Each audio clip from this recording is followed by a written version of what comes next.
To'rtinchi tip. To'rtinchi tip. Endi metal mas oksidiga suv beramiz. Bu reaksiyada bizda kislota hosil bo'ladi. Kislota hosil bo'ladi. Mayda nima hosil bo'lyapti? Asos hosil bo'lyapti-da. Endi ba'zi nima bo'lar ekan? Kislota hosil bo'lar ekan. Sizlar oksidlar mavzusida oksidlarni oldiga bo'lib o'rgangansizlar. Asosli oksid, amfoter, kislotali, befar, superoksid, peroksid.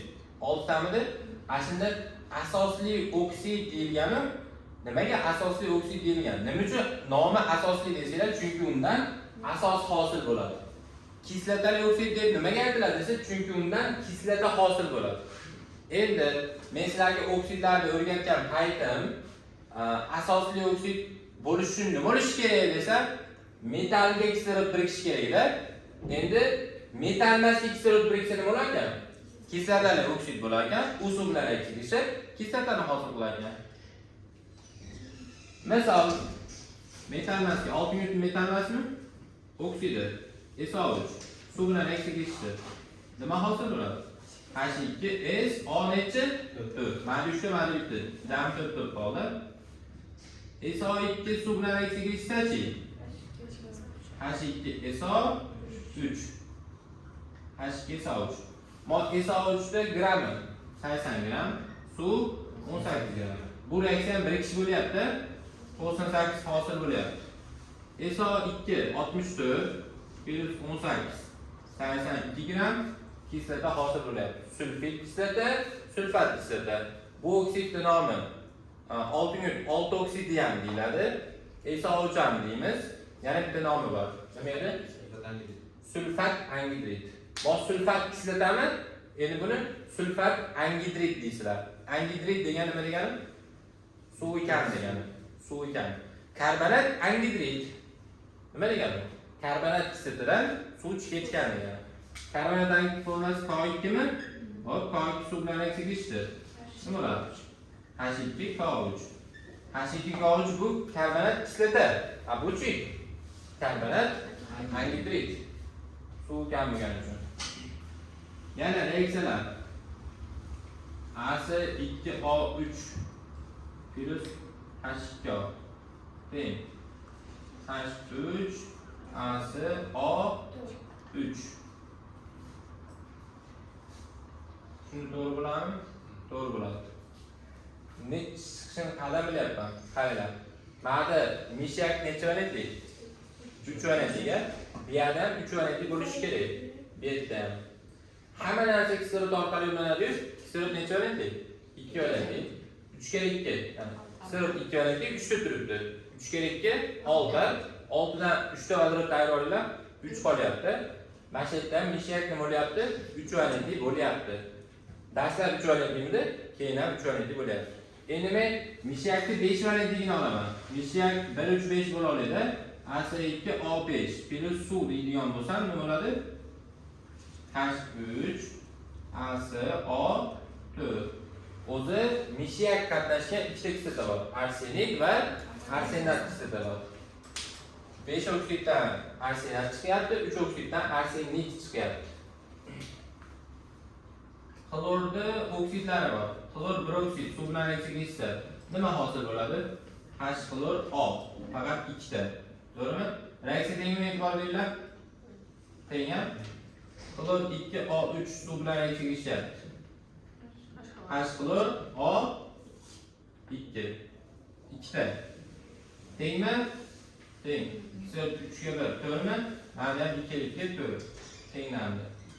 Xlor 2O5 plus suv. H-xlor-O 3. 3 mi? 2 ta hosil bo'ladi.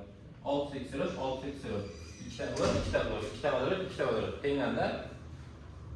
Hop, endi muhimi yulduzga gapiramiz. NO2 ning reaksiyalari bor. NO2 suv bilan reaksiya kechsa nima hosil bo'ladi? HNO3 hosil bo'ladi. Reaksiyani tenglamoqchimiz. 2 ta vodorod bo'lgani uchun mana 2 qo'yamiz. 2 qo'ysak Mana azot 2 to'lami? 2 ta azot bo'lib qoladi-yu. Mana qo'yayman. 2, 2. E'tibor beringlar, H nima bo'ldi? 2 ta. Bu yerda ham 2 ta hamma ko'ryapti. Azot bu yerda ham 2 tami? Kislorod sanaymiz. 2 kere 2. 1 qo'shsam 5. Mana 2 kere 3 6. Tenglanmay qolyapti. Shuning uchun muhim joyi qaranglar. Nitrat va nitrit kislorod chiqadi deysizlar. Faqat nitrat chiqadi desanglar, kislorod tenglanmay qoladi.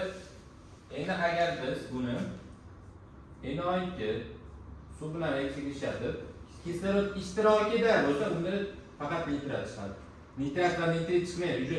Kislorod kamaydi-yu, bu yerda kislorod ishtirokida bo'lyapti. Kislorod uchun yetarli holatga keladi-da, nitritga ham nitratga ham kiradi. Buni ham 2 ga 1 nisbatda ketadi. Agar NO2 suv bilan asha 2 ga 1, 2 ga 1 nima deydi? 3 ga 1, 3 ga 1 nisbatda reaksiyaga ishsa, HNO3 va nima hosil bo'ladi? NO. Gaz chiqadi, NO. 2 ta nitrat va 1 ta NO gaz chiqadi. NO2 ni suv bilan 3 ta reaksiyasini yozib qo'ydim. Birinchi reaksiyasi 2 ga 1 nisbatda. Unda nima chiqadi? Aralashma chiqadi. Gapimga e'tibor beringlar. Nitrat va nitrit aralashmasi chiqyapti. Ikkinchi reaksiya NO2 suv bilan reaksiyaga chiqyapti. Faqat kislorod ishtirokida bo'lsa nima bo'lyapti? Faqat nitrat chiqyapti. Bu 100% nitrat. Bu nima chiqyapti? Aralashma. Pastda esa pastda gaz chiqadi. Gaz sifatida kim? NO. Qachon gaz chiqadi? 3 ga 1 nisbatda bo'lsa, masalada ham misol molini 6 molga 2 mol olindi yoki 6 molga 3 mol olindi deyishi mumkin yoki gramlarda berishi mumkin. NO2 gazi mancha gram edi, suv mancha gram edi deb turib berishi mumkin.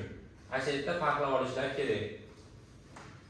NO2 ning reaksiyalari ketdi. Hop, yana bitta muhim reaksiya CO2 suv bilan ketmaydi. Bu nimaning formulasi? Qumning formulasi. Qum suv bilan reaksiyaga kirishmaydi, to'g'rimi? Xo'p, metal emas, oksidlar suv bilan reaksiyaga kirishib kislorodni hosil qiladi deyapmiz. Ash qoidani bittasi buzyapti. Kim? Qum buzyapti. Endi mana nima deydi? Metal oksid suv bilan birikish reaksiyasini beradi desak, mo buzyapti. Alyuminiy oksid suv bilan nima qilmayapti? Reaksiyaga kirishmayapti.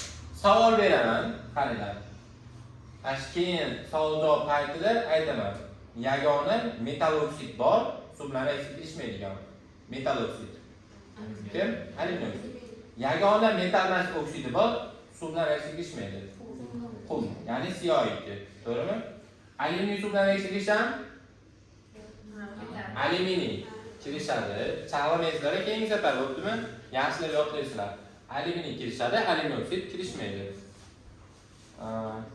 Mis suv bilan kirishmaydi, mis oksid kirishadi. Hop. Yana bitta joy qoldimi? Ona yozib P2O5 suv bilan reaksiyasi. E'tibor beringlar, oddiy deb qo'yaman. Nima degani? Oddiy sharoitda. Oddiy sharoitda metafosfat hosil bo'ladi. H3PO3. H3 nimada? HPO3. Metafosfatning bu tenglamoqchi bo'lsam, men ikki ko'p qo'ysam tenglashib qoladi. Agar P2O5 suv bilan qizdirilgan sharoit bo'lsa, qizdirilgan deb qo'ydim. Qizdirilgan sharoitda bo'lsa H3PO4 chiqadi. Ya'ni o'rta fosfada. Uning uchun men suvni oldiga 3 qo'yaman. Fosfatni oldiga 2 qo'yaman. Qizdirilgan sharoitda o'rta fosfat, oddiy sharoitda metafosfat chiqadi. Uni masala sharti hal qiladi. Xohlasa gradus beradi, xohlasa indamaydi. Indamayaptimi? Oddiy sharoit olasizlar. Qizdirildi yoki gradus berib qo'ygan bo'lsa, unda fosfat olasizlar ekan. Endi fosfat kislota hosil bo'lyapti-yu. Oqsa qizdiramiz. Fosfat kislota H3PO4 qizdiramiz. Ohista qizdirildi. Ohista qizdirsam H4P2O7 hosil bo'ladi va bitta suv tark etadi bu yerda. Agar to'liq qizdirib olsanglar, moliyasini teskarisi bo'lib qolishi mumkin anaqa. Nima deydi? Parchalanish reaksiyasi bo'lib qolishi mumkin-da. Endi biz nima qilyapmiz? 6 ta qizdiryapmiz-da, bitta suv tark etyapti. Nechta fosfatdan esa 2 ta fosfat. 2 ta fosfatga e'tibor beringlar, nechta vodorod bor? 6 ta vodorod bor. Mana 4 ta qolyapti. Chunki 2 ta vodorod suv shaklida chiqib ketyapti. Fosfatda nechta kislorod bor? 8 ta bor.